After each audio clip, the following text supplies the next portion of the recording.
আৰু এই 682 জন কৰ্মচাৰীৰ বিৰুদ্ধে আমি কঠোৰ অনুশাসনমূলক ব্যৱস্থা আমি গ্ৰহণ কৰিম। আমি চৌকছ কৰিবৰ কাৰণে ডিপাৰ্টমেণ্টক অৰ্ডাৰ দিছোঁ। আৰু যদি আপোনালোক কোনোবাই ডিটেইল বিচাৰে 682 জনৰ নাম ঠিকনানো কি যদি জানিব খোজে আমি নাম ঠিকনাখিনিও গুৱাহাটীত আমি ৰিলিজ কৰি দিব পাৰিম। চৰকাৰৰ দৃষ্টিগোচৰ হ'ল যে 682 জন চৰকাৰী কৰ্মচাৰী অৰুণোদয় আঁচনিৰ ধন আজিলৈকে লৈ আছে।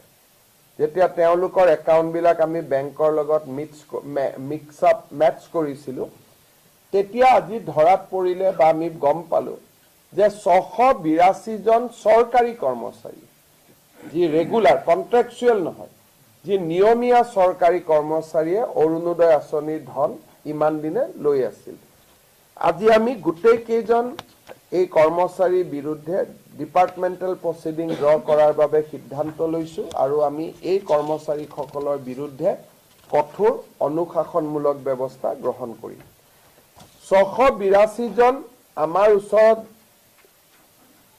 থ্ৰ' পৰ্টেল আমাৰ ধৰাত পৰিছে, কিন্তু হয়তো এই নম্বৰটো আৰু বহুত বেছি হ'ব পাৰে। অৰুণোদয় আঁচনি চৰকাৰী কৰ্মচাৰী থকা পৰিয়ালে পাব নোৱাৰে। সেইকাৰণে কোনোবা যদি কৰ্মচাৰী এতিয়াও এনেকৈ টকা পইচা লৈ আছে, মই তেওঁলোকক যাতে ডিপাৰ্টমেণ্টেল প্ৰচিডিঙৰ আওতাত আহিব নালাগে, ভলেণ্টিয়াৰী তেওঁলোকক নিজৰ নাম অৰুণোদয় আঁচনিৰ পৰা আঁতৰাই দিবৰ বাবে মই অনুৰোধ কৰিম।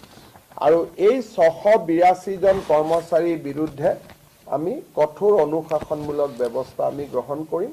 আমি চৌকছ কৰিবৰ কাৰণে ডিপাৰ্টমেণ্টক অৰ্ডাৰ দিছোঁ।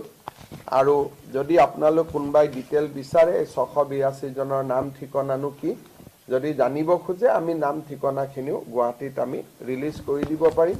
বা কালি আমাৰ মন্ত্ৰী জয়ন্ত মল্ল বৰুৱা, বিমল বৰাৰ পৰা আপোনালোকে অহাকালি লৈ ল'ব পাৰিব যদি আপোনালোকে বিচাৰে।